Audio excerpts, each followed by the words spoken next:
is South Dakota, home to the Wind Cave herd, a group of 250 to 400 iconic North American animals, the bison. This herd is special.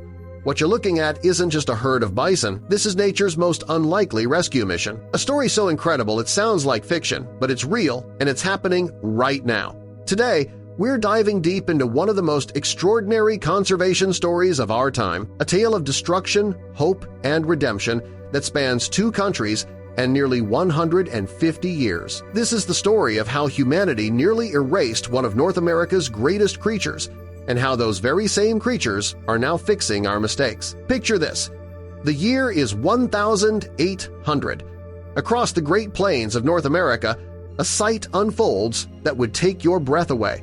60 million bison. Yes, you heard that right. 60 million moving like a living river of muscle and fur across a landscape that stretches beyond the horizon.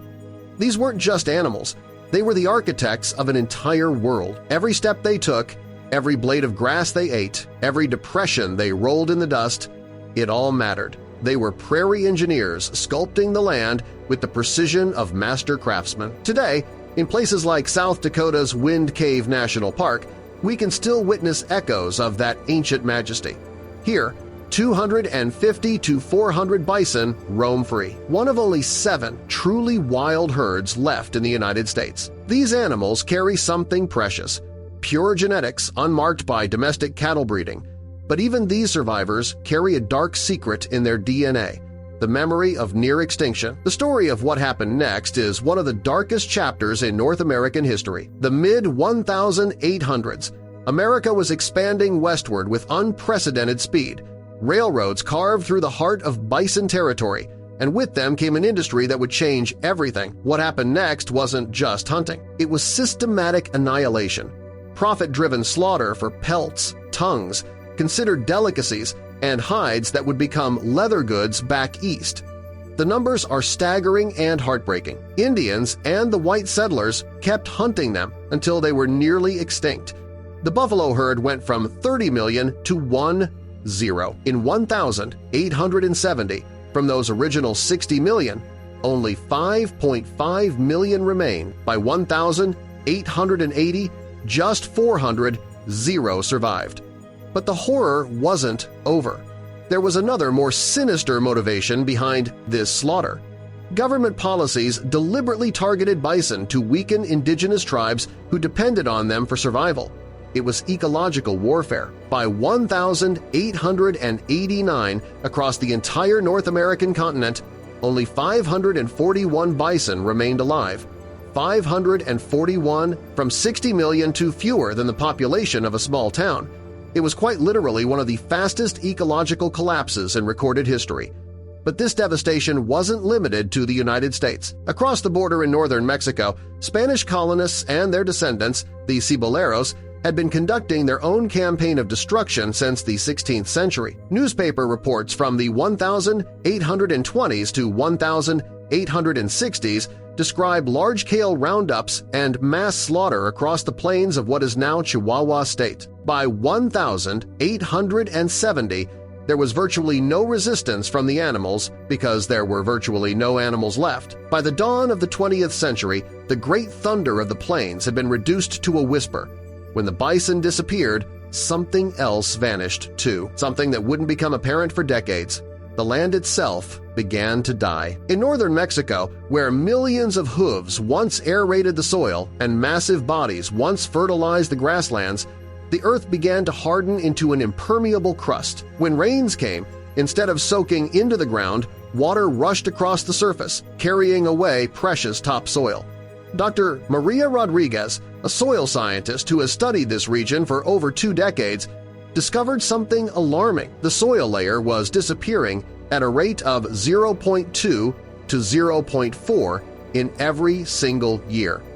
Decades of this loss transformed productive grasslands into barren hardpan. Where once prairie grass waved in the breeze, invasive shrubs began their conquest. The delicate balance that had existed for millennia was shattered.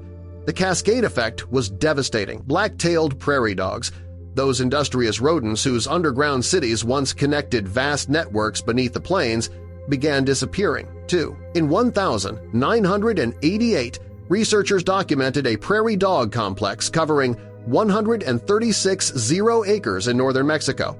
By 2004, that same complex had shrunk by 73%. The population density crashed from 25 prairie dogs per 2.5 acres to just 2. With the prairie dogs went the black-footed ferrets, North America's only native ferret species, whose diet consists of 90% prairie dogs. With the ferrets went the burrowing owls, who depend on prairie dog burrows for homes and hunting grounds. It was an ecological house of cards, and when the bison fell, everything came tumbling down. But sometimes, in the darkest moments, hope finds a way. In the early 2000s, a group of visionary scientists in Mexico began asking a radical question: what if we could bring the bison back? Dr. Alejandro Martinez, leading the charge at Mexico's National Commission for Protected Areas, knew it wouldn't be simple. They needed genetically pure animals, political cooperation across the international borders, and most challenging of all, they needed to convince skeptics that this ambitious plan could actually work. Behind the scenes, months of delicate negotiations were taking place. The value of working with government agencies like the U.S. Fish and Wildlife Service to cultivate healthier ecosystems. The U.S. Fish and Wildlife Service had to approve the transfer. Mexican authorities had to prepare quarantine facilities. Local ranchers had to be convinced that these massive animals wouldn't destroy their property. Dr. Martinez said, "People thought we were crazy, bringing back an animal that had been extinct here for over a century. But we knew this was the only way to heal the land." The chosen location was perfect. Janos Biosphere Reserve, 526 acres of protected land in northern Chihuahua, right where bison had once roamed in massive herds.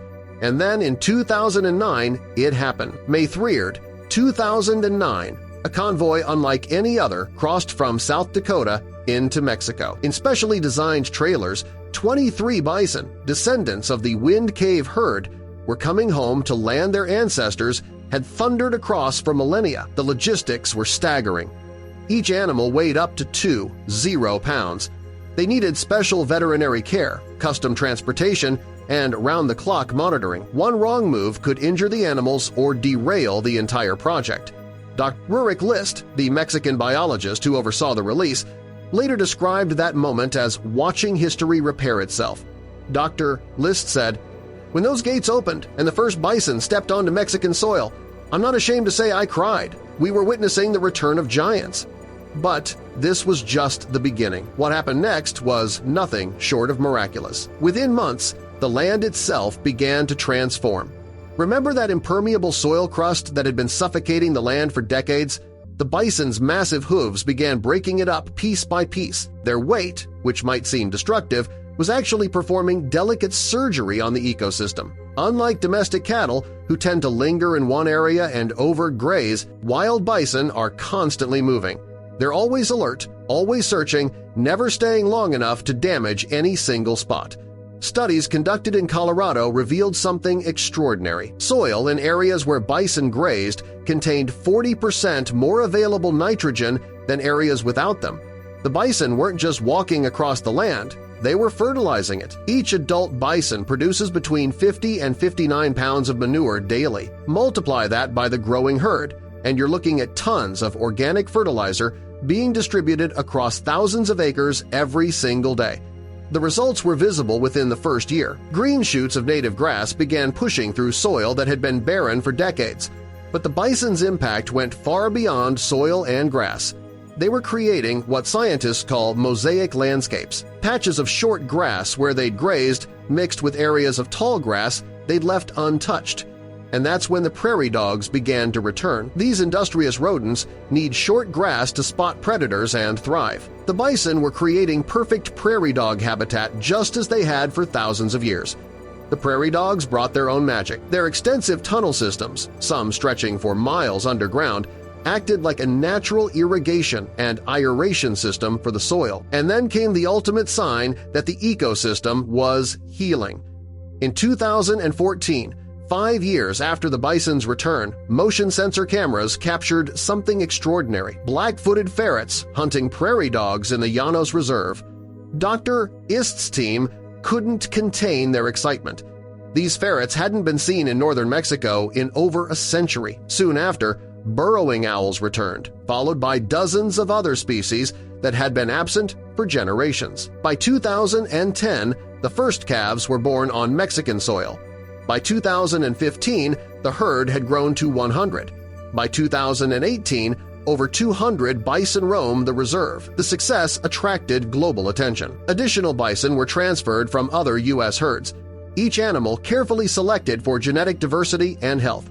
Perhaps most importantly, local communities began to embrace the project. Ranchers who had initially been skeptical became allies when they saw how the bison's grazing patterns could benefit their own land management. The returning herds also brought economic benefits through ecotourism, providing sustainable income for local communities who became the bison's most dedicated protectors. But this story isn't without its challenges. Severe droughts in 2012 and 2015 tested the resilience of both the bison and the recovering ecosystem. The higher elevations out here, where a lot of the fresh water sources are already dried up, the bison will have what they need since a 100 zero-gallon tank was put in for them a few years back. During the worst of the 2015 drought, the team had to provide supplemental water and carefully monitor the animal's condition. By 2016, the bison had learned to find water sources on their own, proving their adaptability and resilience. Word of the Mexican bison restoration spread like wildfire across social media. Bison Return and Prague Prairie Revival became global hashtags, inspiring similar projects worldwide. The story captured imaginations from Tokyo to London to São Paulo. Independent studies showed the project had generated over $50 million in economic activity for the region, from tourism to research jobs to infrastructure development. Today, over 300 bison roam the grasslands of northern Mexico. The herd continues to grow, and with it, the ecosystem's complexity and resilience. Plans are underway to expand into additional reserves. The ultimate goal, a genetically connected population of over 10 animals roaming across multiple protected areas. The story of the Mexican bison restoration is about more than just saving one species. It's a testament to the power of vision, persistence, and international cooperation. These children are growing up in a world where bison thunder across their homeland once again. They're witnessing firsthand that extinction doesn't have to be forever, that damaged landscapes can heal, that human mistakes can be corrected. 23 animals. That's all it took to begin rewriting one of conservation's greatest tragedies. Today, those 23 have become hundreds, and their descendants will hopefully become thousands.